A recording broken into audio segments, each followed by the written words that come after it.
Hello and welcome to Russ's Movie Corner. My name is Russ, and as you can see, I am sitting in front of my movie corner. I have my Marvel t-shirt on, and I have right here next to me Spider-Man Trilogy. This is a retrospective that's been a long time coming, and I'm sorry that it took so long to get to this point, but I've been a little busy with some other things. I've been doing some painting, I've been doing some other stuff. So I kind of wanted to, sit down and finally make this video. And so, yeah, you can see that right over my shoulder right here, there's a big blank spot. That's where these go. So when I get done with each movie, I'm just going to take it and put it back. So this is going to be part one of the retrospective. Part two will be over the Amazing Spider-Man duology, which is just the Amazing Spider-Man 1 and 2. Okay. Which was kind of a reboot of sorts, and they came out around the same time as the Avengers. Okay, and so what ended up happening was is that at the time Sony and Marvel weren't sure if they were going to meet together, if they were actually going to make Spider-Man part of the cinematic universe. And it wasn't until after Amazing Spider-Man 2 that Sony was like, now wait a minute, we really should be a part of this. And so they started negotiations working with Marvel to bring Spider-Man into the universe. And instead of bringing in Andrew Garfield, they brought in Tom Holland. And so when we get to that point, we will talk about the Spider-Man Home trilogy, which is what I like to call it's the home trilogy. There's Homecoming, there's Far From Home, and there's No Way Home, and then there's also I'm going to talk about Avengers, um, Avengers, Infinity War, and Endgame. I'm just going to talk about Tom Holland's part in that. I'm just going to talk about his Spider-Man, like what his role was and how he worked that, and then and that'll kind of be the retrospect. So that'll be part three. So again, this is going to be the original Spider-Man trilogy. So the first Spider-Man movie came out, I believe it was 2002. Um, Let me just make sure. 2002. So the first one came out in 2002, and when it came out, it was actually it was one of the first really successful comic book movies of its day because the at the time comic book movies you had Batman, okay, you had the original Batman, right, and you had the original Superman, you had a couple of Marvel movies, one of which is actually one of my personal favorite movies, which was The Punisher starring Dolph Lundgren. Okay, there's a series of movies like this. There was like a Fantastic Four movie. There was a Captain America movie that was really crud. Because it seemed like Marvel didn't really know what they were doing with movies at the time. And so there was a lot of consternation between the fan base because they were like, we want a really good, we want a really good movie, okay?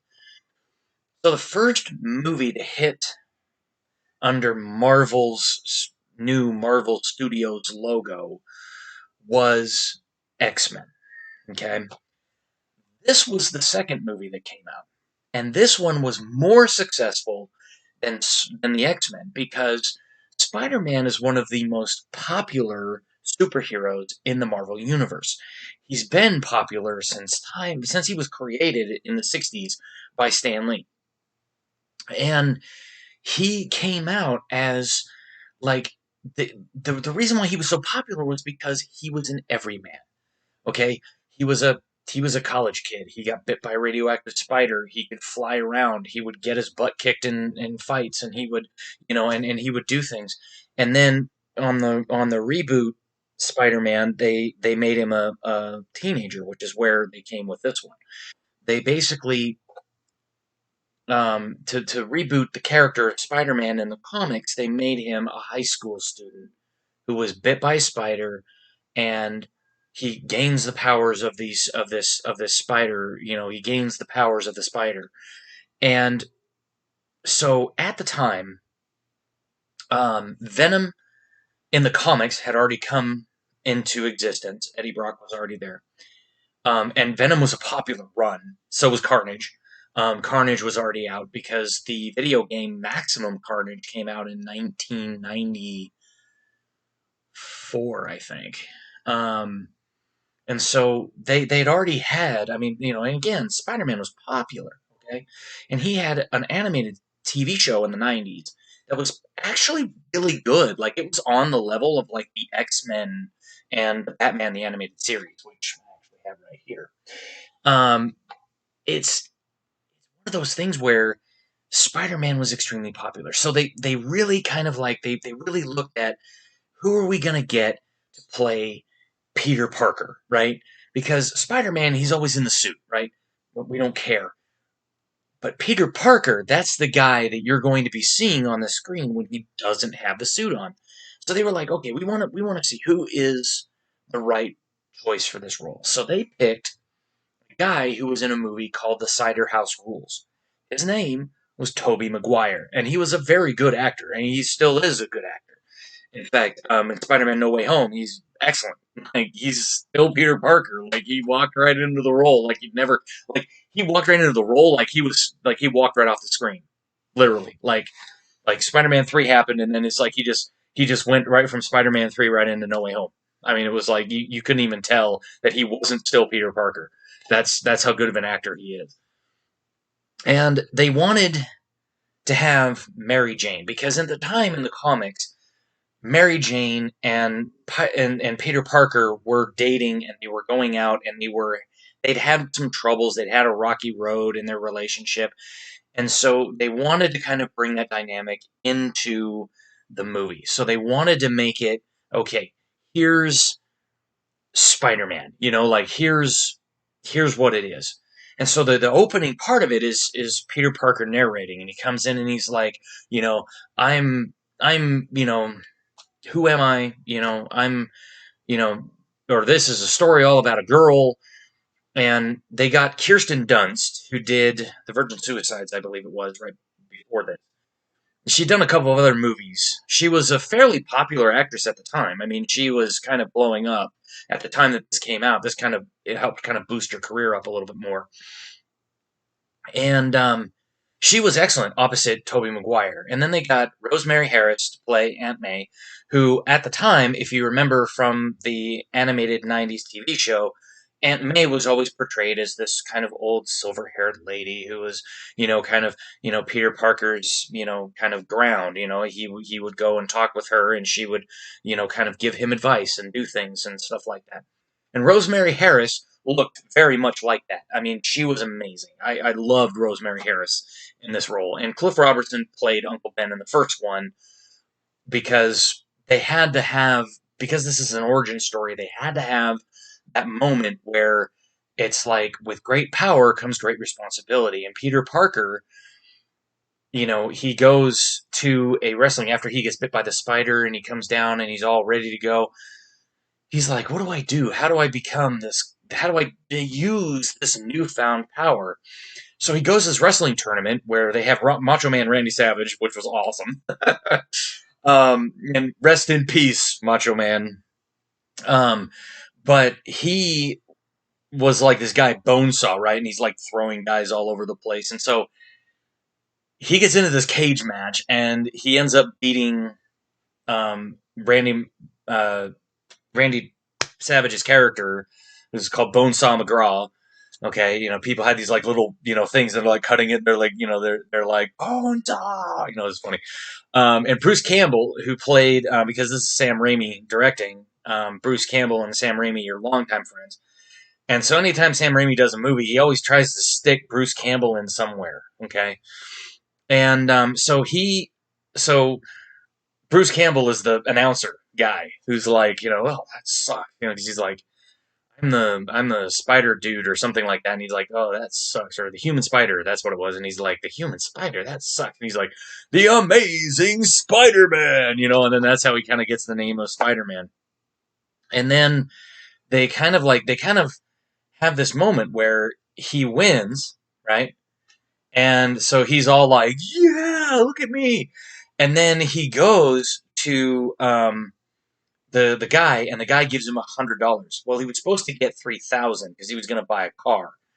And so he's sitting there, and he's like, because he wants to get the car to be with Mary Jane, because he's like, he sees that Flash Thompson, who's the bully kind of guy, um, you know, like wants to do this whole thing or whatever.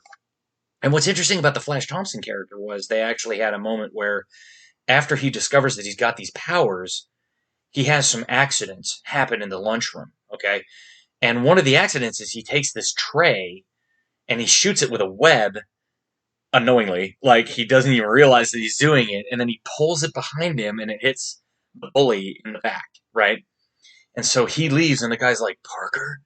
And then he has this like fight where it's really not a fight. I mean, Flash tries to, punch him and do all this stuff and he's dodging because he's got the spider sense. And, he's like, I don't want to fight you, Flash. And he ends up like at one moment he ends up like basically grabbing Flash's wrist and like pulling it like this and then punching him backwards, right? And and he's like, like I finally got to own the bully. And then a whole bunch of people were like, "Oh my god, like you beat up the bully," and he's kind of like, "Wait, what?" And that leads him into the into the thing where he goes and does the wrestling thing. And then when he goes to get his money, right? Because Flash Thompson got this car, and so he's thinking, well, if I got a car, maybe Mary Jane might want to go out with me. And so he goes there, and then as he leaves, this one guy's counting his money, right? He's sitting there and he's got all his money laid on the table. And this guy walks in, right? Peter Parker walks out, and this guy walks in and he throws his bag in the dude's face, and he's like, put the money in the bag, and he's got like this gun, right? He's pointing it at the guy, and so then when he gets done, he smacks the guy across the head and then runs out. And the guy's like, "Stop him! Stop him!" And the guy said something to Peter Parker because like Peter's like, "Well, hey, it's supposed to be 3,000," and the guy goes, "Well, it's 3,000 for 3 minutes. You pinned him in two, so for that you get 100. You'd be lucky you got 100." And he's like, "Well, I was supposed to get 3,000. You guys promised 3,000." He's like, "Well, I fail to see how that's my problem." And so as this guy's running down the hall, you can see Peter's almost like ready to like engage. But then at the last second, like he turns and he like stands aside. And the guy runs by and gets into the elevator. And then as he goes, he's like, "Thanks." And then the guy comes down and he's like, "You could have taken the guy apart. Now he's gonna get away with my money." And Peter's like, "Well, I fail to see how that's my problem." Basically turned it right back on him, okay? Like, yes, he could have stopped the robber. And he should have stopped the robber. Because he goes outside and he finds that there's all these people around, huddling around and saying someone got shot. And his uncle was supposed to pick him up, so he's thinking, uh-oh. So he runs to the thing. He's like, "That's my uncle!" And he leans down and he grabs onto him. And his uncle dies in his arms. And he suddenly realizes, oh my god, I can't believe I let that guy get away. What was I thinking? I need to make this right. So then he runs off, he flies off, using his spider, powers. He he basically goes out there, he takes off the sweatshirt, he's got on, his Spider-Man stuff, he puts on this little hood and he starts climbing up. And he starts going around and he basically chases this guy and the guy's shooting at him and stuff. And at the very end, he ends up basically the guy like trips out of a window. Okay? Because, Peter's scaring him. He's not engaging him, like he didn't punch him out the window. The guy was backing up and he happened to like trip over something and he falls out the window. Okay. And so, so Peter then has a moment where he's kind of sitting there and he's just devastated. And so and he goes back home, and of course, they're, hugging, and him and Aunt May are hugging, and, you know, and then you see him in his room, and he's sitting there, and he realizes what his uncle said to him right before he went to the tournament, to the wrestling thing. He goes, Peter, you have to remember, with great power comes great responsibility. And that's something that Peter Parker has had to grapple with his whole life in the comics, is this notion of, with great power comes great responsibility. And you have to have both, and you have to balance the two, okay? Because, yeah, you have this awesome power, but you also have responsibility of that power, okay? What are you going to do with that power? How are you going to use that power? And he realizes that he needs to change, right? He can't be focused on himself. He has to be focused on others. So the next few scenes are him stopping criminals, right? And then it goes to the wonderful J.K. Simmons. I mean, this guy was perfect in his J. Jonah Jameson. Because if anybody remembers the '90s TV show, the J. Jonah Jameson in that show was J.K. Simmons, literally. Like, you would almost think that they had just taken that character and just, like, put it on the screen, and you were like, "What the hell, dude? How did he do that?" He was perfect as J. Jonah Jameson. Still perfect as J. Jonah Jameson, in fact. And it's funny because he actually was in these two movies as Commissioner Gordon. Okay, I don't think he was in Batman v Superman. I think he was just in Justice League. He might have been in Batman v Superman. But that was kind of he appeared in that movie as Commissioner Gordon, and he was a good Commissioner Gordon. Don't get me wrong. And it's amazing to see the dichotomy, between his J. Jonah Jameson and Commissioner Gordon. There's that dichotomy there, because he plays it very much like Gary Oldman played it in the Dark Knight trilogy. Like, he plays him very cool. Okay, but J. Jonah Jameson, he was like, he's a menace. He's got a cigar, and he's like, he's a menace. What is he doing on my front page? Like, we sold out. Sold out? And he's like, you know, tomorrow, page one, Spider-Man, hero or menace. And a decent picture this time, and all this kind of stuff.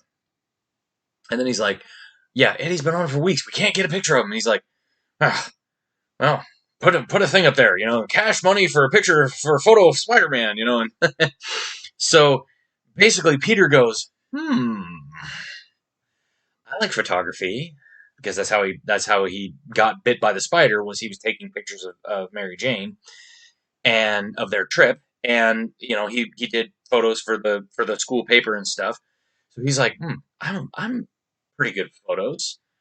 So he basically, like, takes pictures of himself around town, and then he brings them to J. Jonah Jameson, and he's like, you know he's like, crap, make it crap. And I'll give you, $100 for all of them. And he's like, that seems a little low. He's like, well, then take them somewhere else. And then he's like, you know what? Fine. He's like, here, I'll take your photos. Gives it to another guy, and he goes, here, we're gonna do this, blah blah blah. And so basically, it kind of becomes this whole dichotomy between, Peter supplies the photos, but he's also fighting the crime, and J. Jonah Jameson is making him into kind of an anti-hero. He's kind of like, oh, he's a menace. He's a, is he trying to help? Is he not trying to help?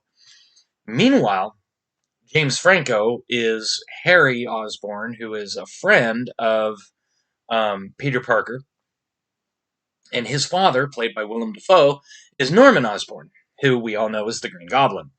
And so meanwhile, he's got this glider that they're doing for the U.S. Army, and the guy goes, I'm not here for that, because he's a general, in the Army. He's like, I'm not here for that. I'm here for the serum that's supposed to make, like, super soldiers, or supposed to make, supposed to do something for soldiers. I don't think it was the actual super soldier serum like we see in Captain America. And so he's like, we want this, and so he's like, okay. And so Norman comes back, and he's like, well, we're almost ready to start human trials. We need to do all this stuff. So then he turns to another scientist. The general turns to another scientist that's not Norman Osborn, and he's like, well, what do you think? And he goes, well, we need to take the whole thing back to formula. And then he turns around, and like Norman turns to him, he's like, well, back to formula? What the hell are you doing? And he's like, and and so then the guy goes, if you don't have something within like 30 days or some amount of time, there's like a short amount of time, not a month or something, but like a short amount of time, then the military's going to pull their funding and they're going to go to some other, military contractor. And he's like, oh, great. So he decides to test the serum on himself. And when he tests the serum on himself, he ends up developing a split personality. And this is going to become important for later. Not in this trilogy, for later. Norman develops this split personality where like one half of him is Green Goblin, one half of him is Norman Osborn. Okay. And Willem Dafoe, I love him as an actor. Okay. And like one of my favorite movies with him in it, if you haven't seen it, you don't know. Boondock Saints, watch it. Amazing.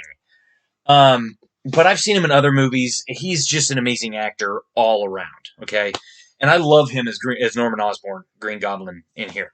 He was perfect, so good. And so he did this whole thing, and so then there develops a thing where Peter's taking pictures at this parade for the Daily Bugle, okay, as a freelance photographer, and Norman Osborn comes and attacks.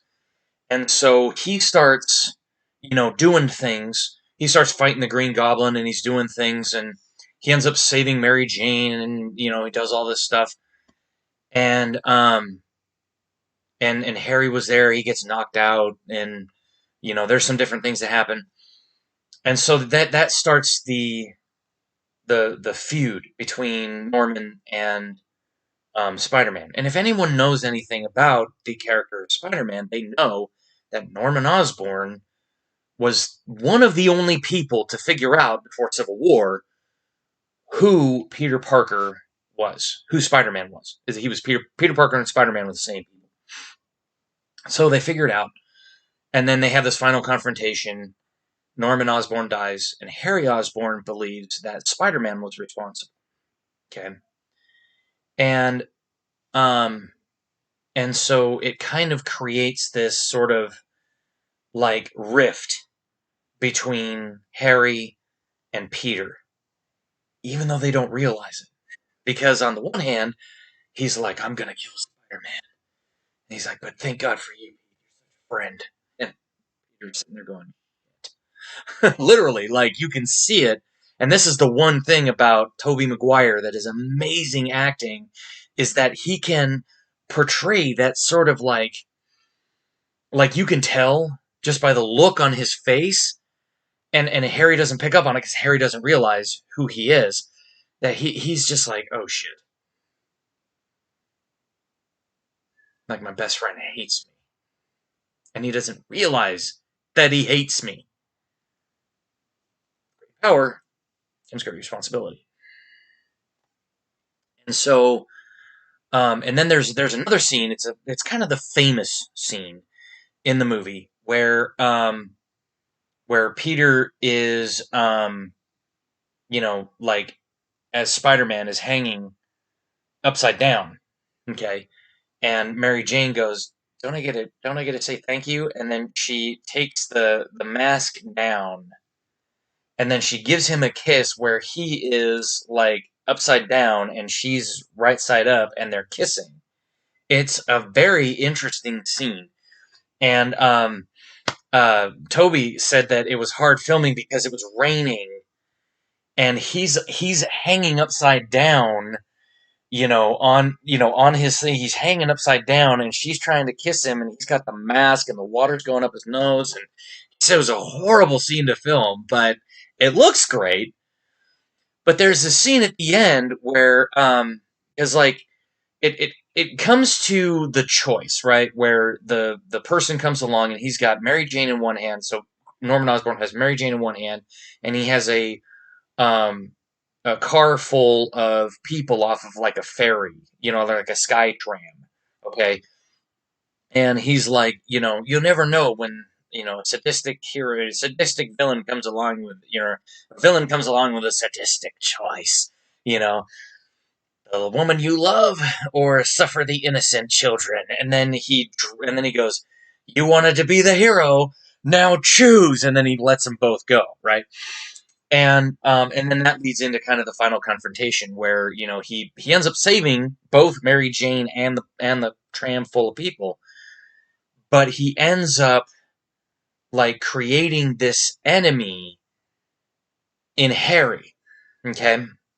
Because Harry doesn't know that Peter is Spider-Man. He thinks they're two different people, okay? And then there's a moment where Mary Jane and Peter kiss, okay?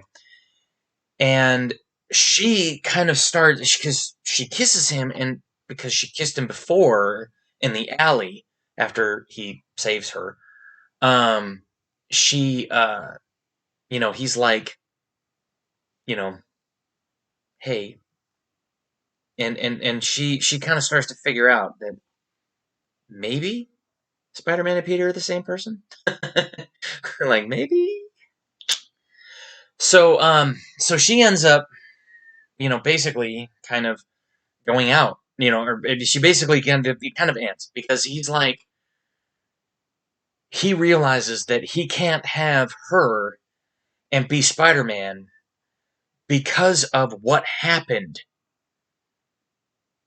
Because Green Goblin almost killed her as well as innocent people.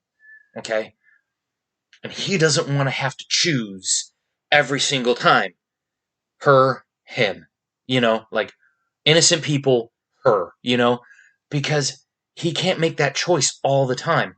And she would be put in harm's way more once people figured out who he is. She gets put in harm's way every single time. Okay? So, that was Spider-Man 1. Very good movie. I can't recommend this one enough. Excellent, excellent film. Um, it's it doesn't have. This is one of the things that I'll say about it. It doesn't have the chattiness of Spider-Man. Okay, if you know Spider-Man, you know that while he's flying around, looping around on his webs, and he's punching people and he's doing things, he's talking. He's snarky, right? Tom Holland got that.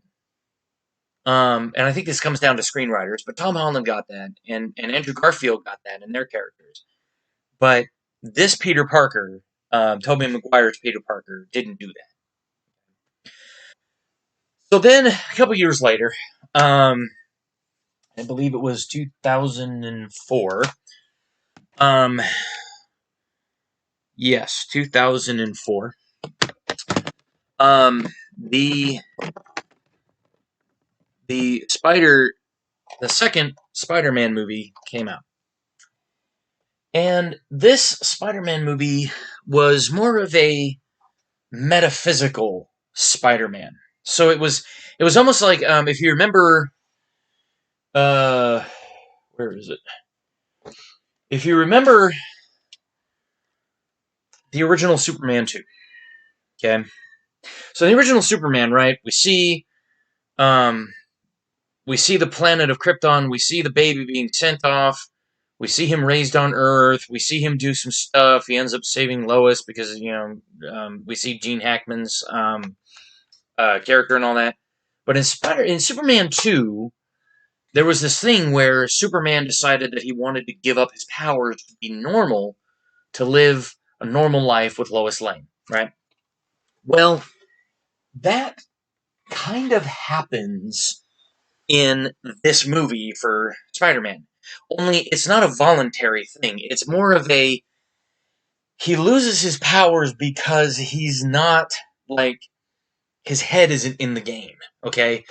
And so his powers are going in and out in the first few scenes of him, swinging around, doing his Spider-Man stuff. And then they introduce the character of Doc Ock, okay? Dr. Otto Octavius, also known as Dr. Octopus. Why was he Dr. Octopus? Because he has 4 mechanical arms and he has 4 other appendages, right? He's got 2 legs, 2 arms, 4 other arms. He's got 8 appendages. Ooh, he's an octopus. And his name is Otto Octavius. Ooh. Alfred Molina plays him in this game. Now, what's interesting is that Otto Octavius in this movie, he is trying to create a fusion machine that basically creates like a little miniature sun, okay? And Peter Parker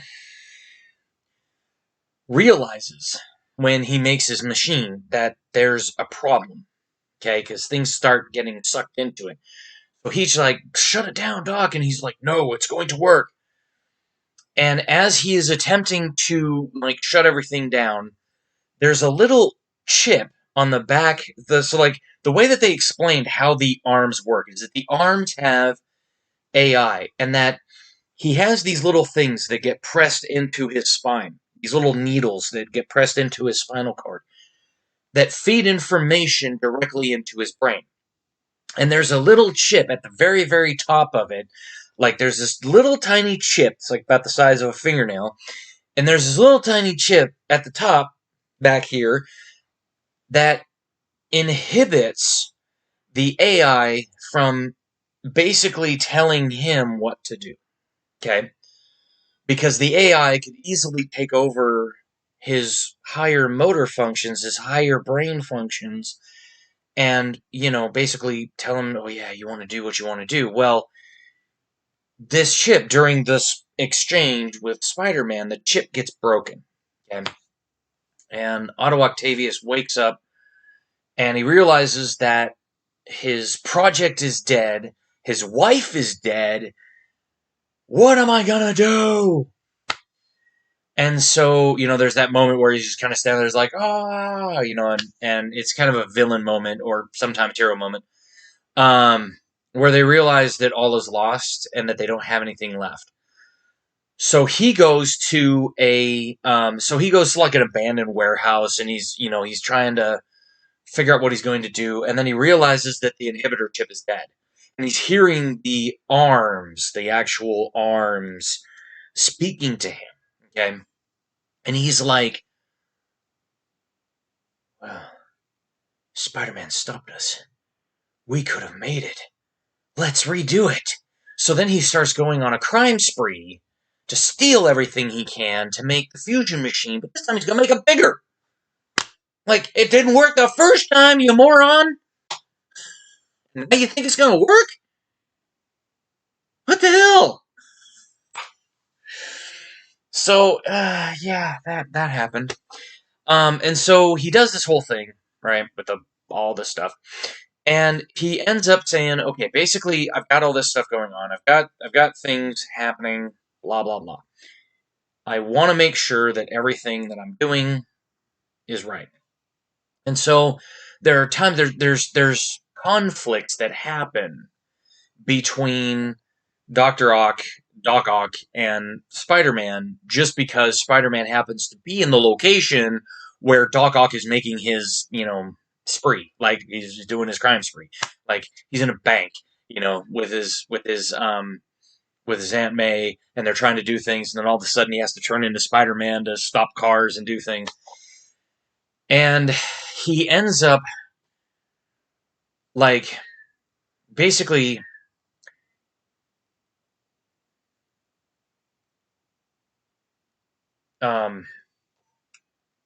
Mary Jane, can't think of her name. Mary Jane is an actress. She wants to be an actress, and she's doing some auditions, and she's working different jobs while she's trying to become an actress. She gets a role in a play. Okay? And here again, Sam Raimi, Bruce Campbell, Bruce Campbell plays the maitre d'. Okay, not maitre d'. Sorry, that's the third one. He plays this sort of a valet at the playhouse where she's having her play, and he comes in late, and he won't let him in. Okay. And so what ends up happening is that she ends up starting to date another person, okay, because Peter's not around. So this starts Peter's like metaphysical crisis, basically, okay, where he starts to lose some of his powers. So he ends up having to wear glasses every once in a while. He ends up having to do things, every once in a while. He ends up having all this problems. So he decides, I'm going to put away Spider-Man, takes his suit off, and he throws it in the trash can, and that was actually part of a comic panel. They like doing that as a callback to the comics. They like putting in certain things that certain fans will go, oh my god, that was like in Amazing Spider-Man number 486. He had this, thing where it was like he threw his suit in the trash can, man. It looked exactly like that. That's awesome.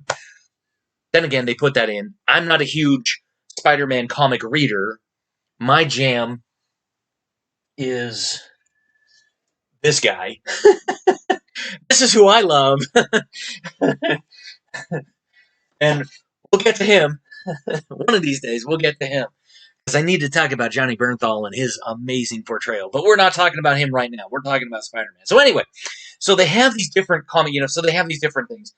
And so that was kind of the whole deal, was he starts losing his power. So he ends up throwing away his suit. And, J. Jonah Jameson is like, yeah, look at me, I'm amazing. Ha I killed Spider-Man. Yay, I beat him, So he hangs the spider suit up on the wall, up on his wall, like his power wall.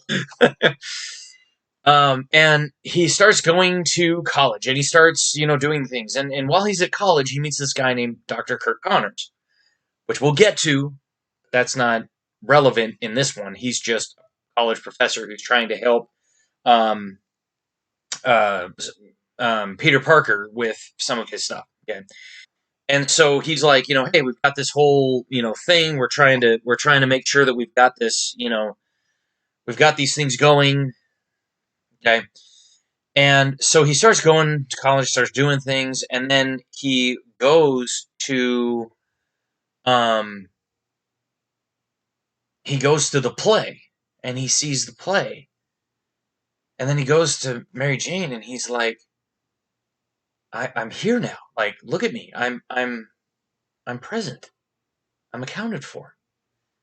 Because that was a line that she says to him later, is that, she's like, Peter, you're never here. You're always around. And so she starts to fall in love with this astronaut who's J. Jonah Jameson's son, and I don't remember his name. And so she gets engaged to him, and she's going to get married to this guy. And of course, Peter's there, and like he's like, "Oh my god, like really, seriously, like is this really happening right now?" Well, then things start to happen, and Doc Ock ends up kidnapping Mary Jane because he sees Mary Jane and Peter together at some point. And so he realizes that, to kind of lure out Spider-Man, might be able to kidnap this woman and, make Peter Parker tell Spider-Man to come and rescue her.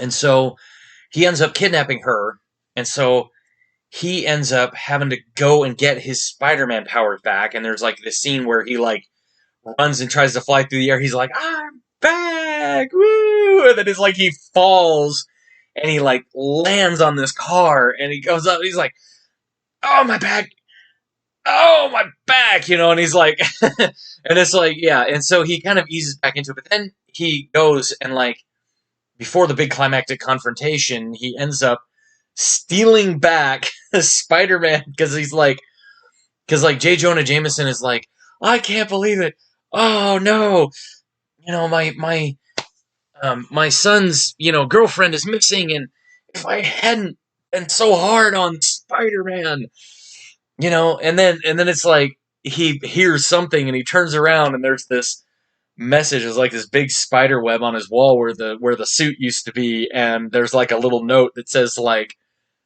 taking this back, thanks, your friendly neighborhood Spider-Man, or something like that on it, and he's like, Spider-Man, you villain. And then he goes, and there's this fight between him and Doc Ock, and the warehouse starts to slip into the East River, and Doc Ock suddenly has a moment where like Peter takes off his hood, and he's like, Doc, it's me. This isn't working, and you know it. You need to terminate this now. This needs to end. And he's like, you're right, Peter. You're right. I'm sorry for all of this mess. And so then he ends up sacrificing himself to save the city, basically. Okay? As this machine was going wild and it was going to destroy the whole entire city, and the only way to really douse it was to sink it in water. He ends up basically taking his arms and like grabbing onto the machine and like plunging it into the river and sacrificing himself to save the city. So then there's this moment where J. Jonah Jameson is standing there in the church, and his son's standing up there, and everybody's all happy and everything. And then all of a sudden they go, "Where's the bride?" And you see Mary Jane, and she's running away because she realizes that she can't live without Peter. And so she goes to Peter Parker's apartment, and she's like, I suddenly realized, Peter, I'm in love with you. I'm in love with every aspect of you. The Peter Parker side and the Spider-Man side. I just, you're amazing. And so, that was kind of the second one. And there was this. I didn't. There was. I mean, so many people were like, "Oh yeah, Spider-Man 2 is the best movie ever." And I'm like, really? It was kind of a subpar sequel. I didn't really enjoy it that much. I'm sorry, I didn't. It's a good movie. Don't get me wrong. Alfred Molina is amazing. Donna Murphy plays his wife in this one. There's this guy who always plays Russians, who's like a Russian landlord, and he's got like a daughter who's kind of like infatuated with Peter, and there's this whole dichotomy that goes on during that. They did introduce Dr. Kurt Connors because I think eventually they were going to introduce the Lizard Man in this series. They didn't end up doing it. But I think and some people kind of figured that this is how they were going to do it. But we'll get to that when we get to that in the third one here. But yeah, that was the second one. I overall, like I said, it's an okay film. It's not my favorite one. I think out of the three, I think the first one is probably by far the best in my opinion, just because it shows how Peter became Spider-Man. It shows with great power comes great responsibility and all this kind of stuff. Um, and so there's this big thing, um, and talking about Superman, it's really funny. Um, the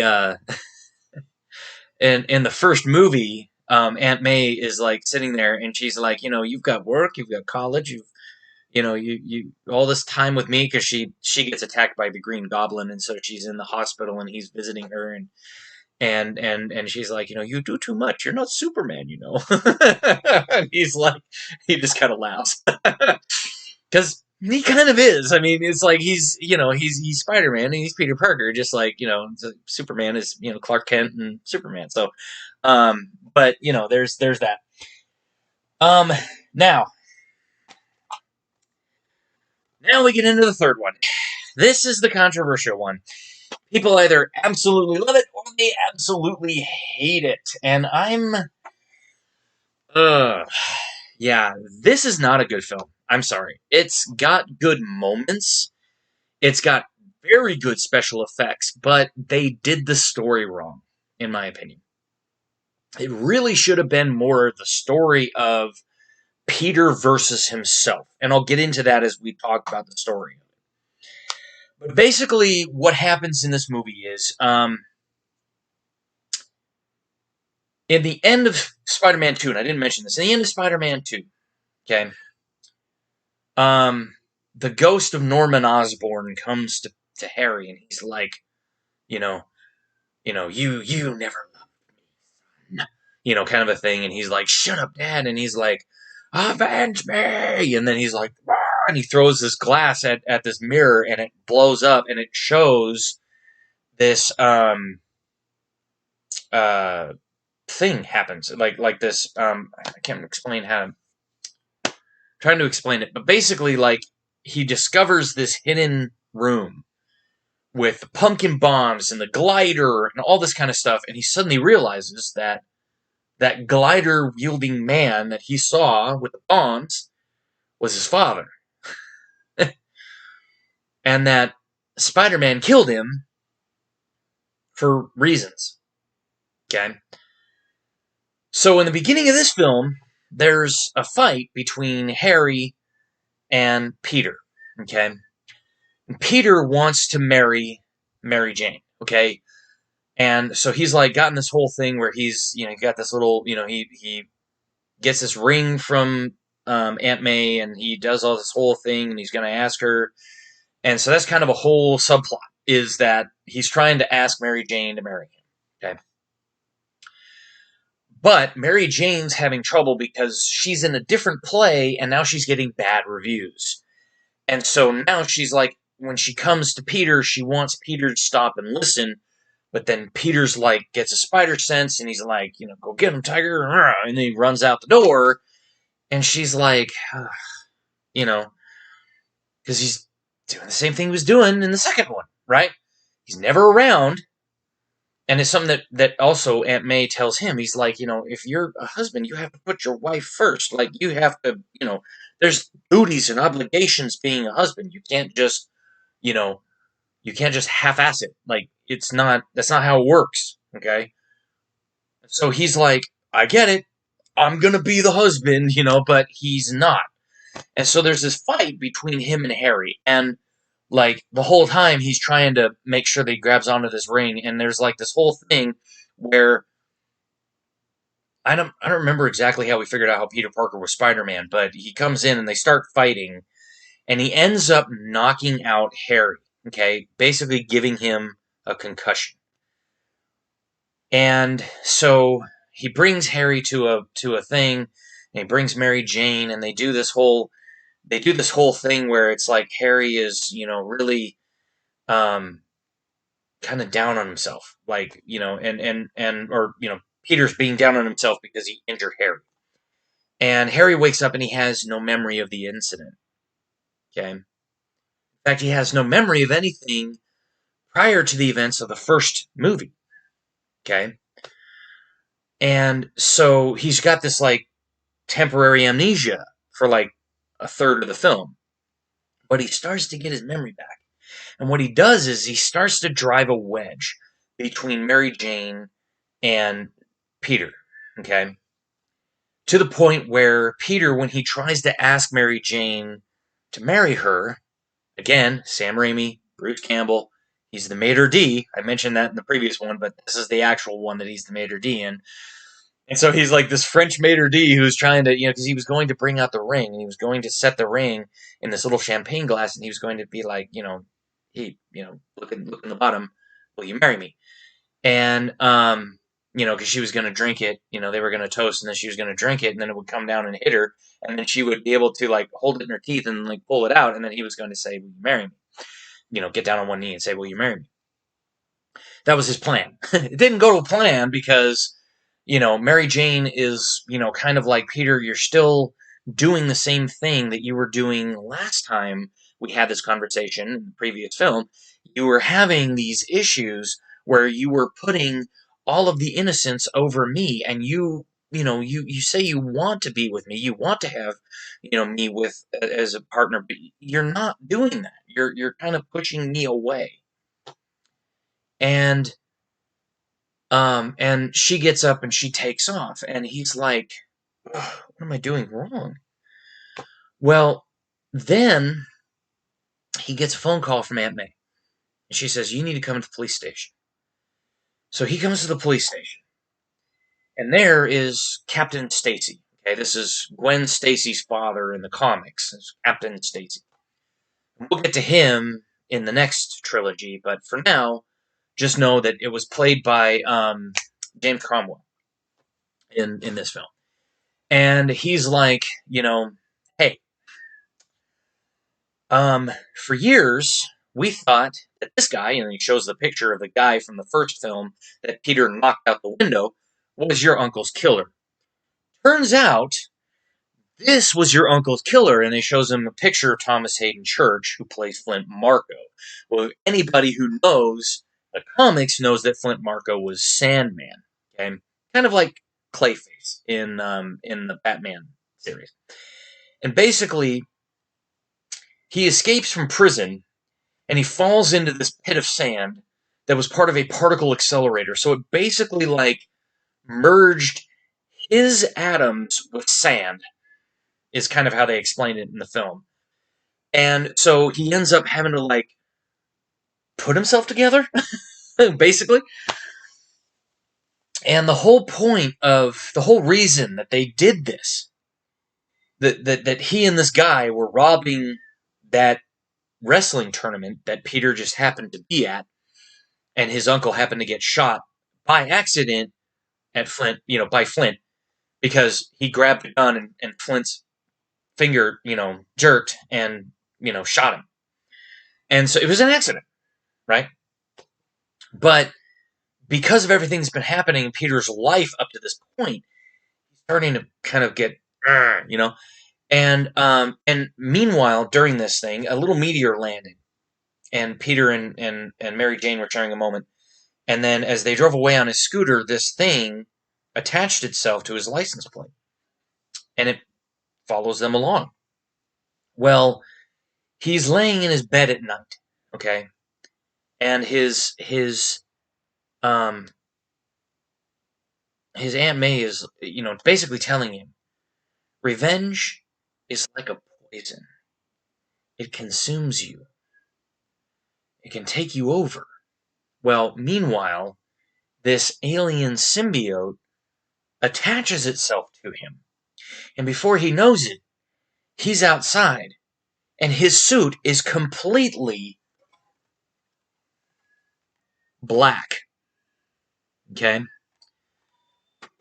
And he starts really liking that suit because it gives him power, because it feeds off of the hate and rage of the revenge inside of him. Okay? Because that's what the symbiote likes. Okay? And so it basically amplifies his negative emotions. So he starts becoming a very vengeful asshole, basically, okay, during like this middle section of the movie. After he gets the black suit, he starts becoming this, like, really vengeful person. Well, he realizes what happens after he basically takes a pumpkin bomb and throws it, because he has another fight with Harry Osborn while he's the asshole, and he throws a pumpkin bomb, and the pumpkin bomb explodes in Harry's face, okay? And he just walks away, like, all smug and stuff.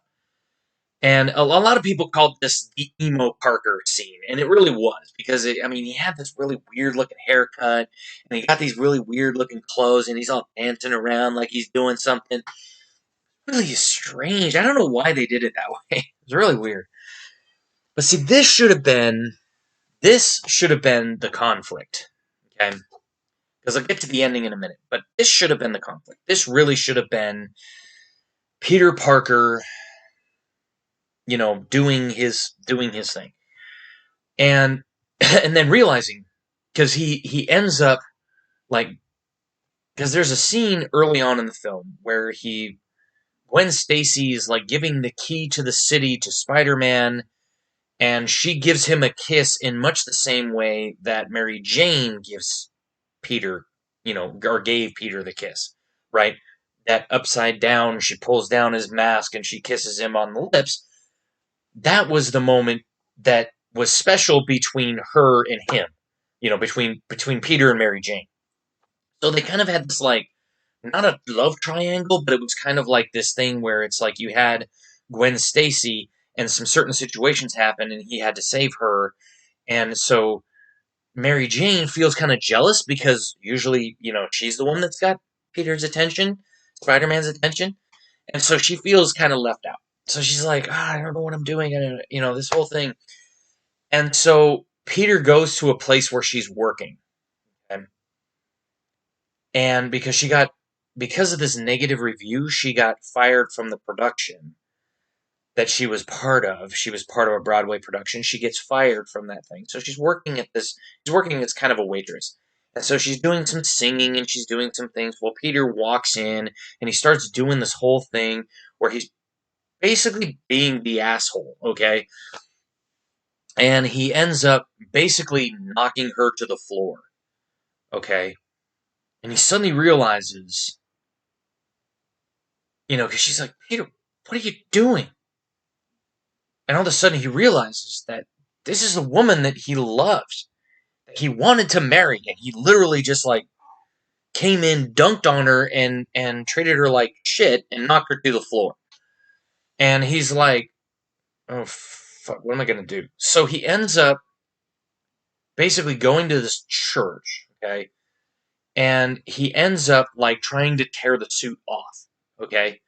And that's the moment in the trailer, if you've ever seen the trailer for this, where he's got this whole thing spread really wide, and he's like, ah, because he's trying to get the thing off. That should have been the finale. That should have been the moment where you realize this suit is not just some random meteorite with some little goop on it. No, it's an actual sentient being that is feeding off of the negative emotions of Peter Parker. And it doesn't want to leave Peter Parker. And Peter Parker's like, get the hell off me. Okay? That should have been the final moment. Because there's a scene where he's trying to get the suit off, and he's banging into this church bell, and you see down below that Eddie Brock is praying in the church for something. And then as Eddie goes in to look up, Peter finally gets the suit off and he drops it, and it lands on Eddie, which should have been the tag scene, right? Eddie should have been praying, and then he hears the bells, and then he walks in, and then the suit drops on him, and then you see Venom come up and be like, rah. That should have been the tag scene. And I think that probably was going to be the tag scene, but stupid studio interference, they came in and said, oh no, you gotta do it this way. Bullshit. It's because Venom was popular, and people heard that they were going to bring in the symbiote suit because they saw photos from the set of Peter in the black suit, and they were like, oh my god, they're bringing in the symbiote. That means they're going to bring in Venom. And the studio took that and went, then you need to put in Venom. No! Leave him out! For this movie. Do it in the next one. What the hell are you fucking doing? But during this whole thing with the symbiote, there's this part where a piece of the, basically he takes a piece of the symbiote and he brings it to Dr. Connors. And most people thought that was going to be, because in the background there were some lizards, and they thought that was going to be how, the symbiote and the lizard, and somehow was going to make Kirk Connors the Lizard Man in Spider-Man 4. That was kind of the theory at the time. It didn't actually end up happening because that movie never got made, because this movie did dismal at the box office. Because of this part. So basically, during the time when Peter was black-suited Spider-Man, he tracks down Flint Marko, and he basically thinks he kills him, okay? He basically, knocks him around, and then he pours a bunch of water on him, and he ends up turning into mud and just kind of floating away. So he thinks, I got him. Yeah. And that was kind of the start of the cracks in Peter's asshole persona, okay, started to show. Because he goes to his thing, he goes, yeah, the guy that killed Uncle Ben, I got him. I killed him. And she's like, what? And he's like, I killed him. And she's like, and Aunt May's like, repulsed. Like, no, that's not how your uncle and I raised you. What are you thinking? And he's like, I thought you'd be happy. She's like, no, I'm not happy. I'd be happy if he was in prison, not, out there doing that. Come on. What are you doing? And then, of course, he goes and acts like an asshole with Mary Jane, and then that's when he takes his suit off. So, basically, Eddie Brock now knows who Peter Parker is. Okay, he knows he's Spider-Man. So Peter Parker teams up with Flint Marko, because Flint Marko didn't die, teams up with Flint Marko, and they both come together, and they basically, like, have Peter try to come and, save Mary Jane, kind of a thing. And so he goes to Harry Osborn, and he says, "Hey, Harry, I need your help." And you can only see James Franco from, like, this side of his face, okay? And he's like standing there, and he's like, and they're talking, and he's like, "Get the hell out of here. I never want to see you again." And he's like, "Harry, it's Mary Jane. If you can't help me, she's likely going to die." And then he turns, and, like, the whole side of his face is a mass of scar tissue. And he's like, "What makes you think I care?" He goes, "Well, I thought you cared about Mary Jane. Don't do it for me. Do it for her." And he's just like, "Get out." And then he's like, "All right, it's up to you." So then he leaves, and the butler, who was kind of a foil for Harry Osborn during all three films, kind of comes up to him and explains that the glider, the wounds on his father's body that he cleaned, the butler cleaned that night when Spider-Man brought his father's body back, the wounds that he cleaned were inflicted by the glider, not by Spider-Man. And so Harry realizes that he's been an ass. And that's kind of the theme of this movie. You're an asshole! Okay, now you're not.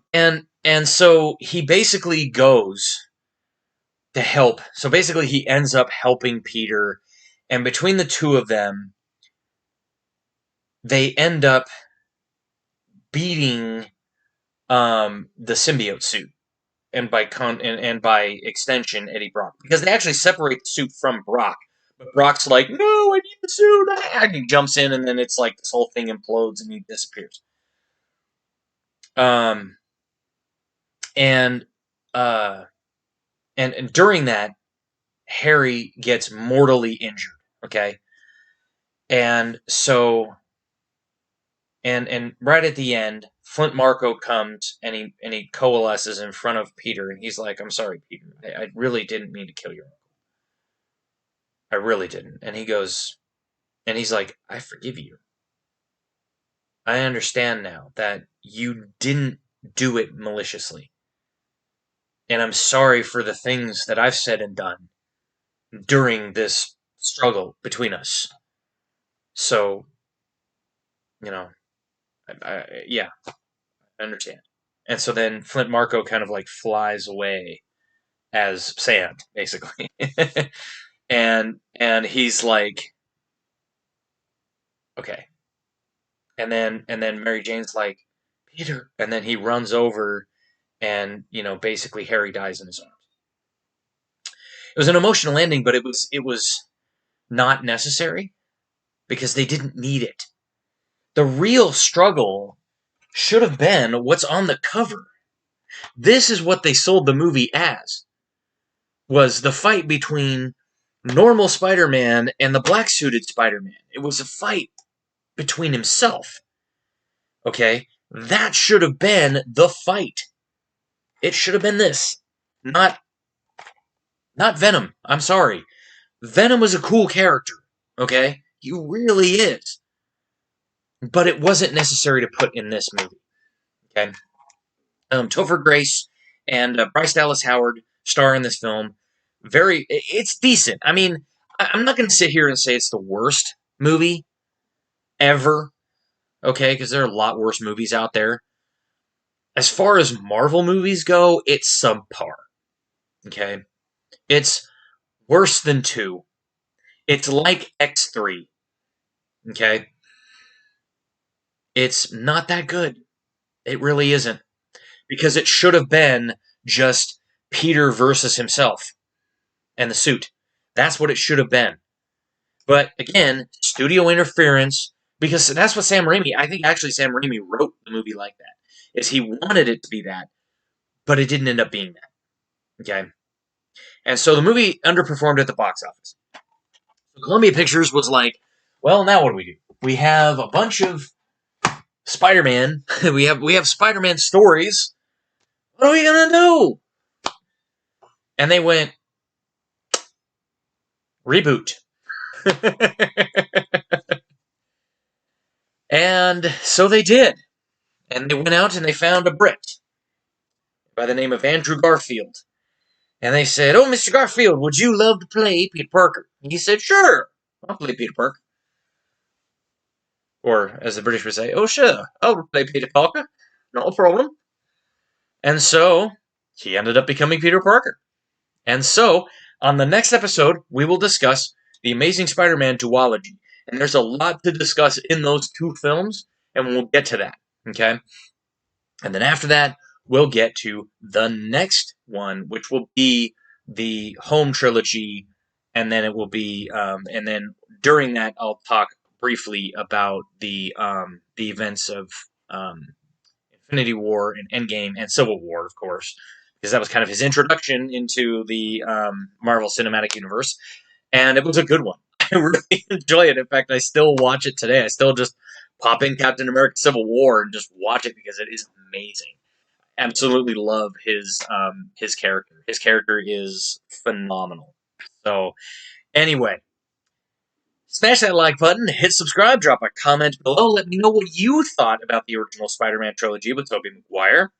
Let me know what you think of this DVD review. And on the next DVD review, we will be discussing the Amazing Spider-Man trilogy. Or duology. Sorry, not trilogy. Duology. It was supposed to be a trilogy, but it ended up underperforming at the box office like Spider-Man 3 did. And so they ended up putting the character in the MCU. So we will get to that, and maybe I'll throw in Civil War just to kind of introduce the character of the Tom Holland Spider-Man in that one, just to kind of talk about it. That way we can kind of just focus in on the home trilogy and the events of Infinity War and Endgame. So, thank you for watching, and as we always say, we will see you on the next one.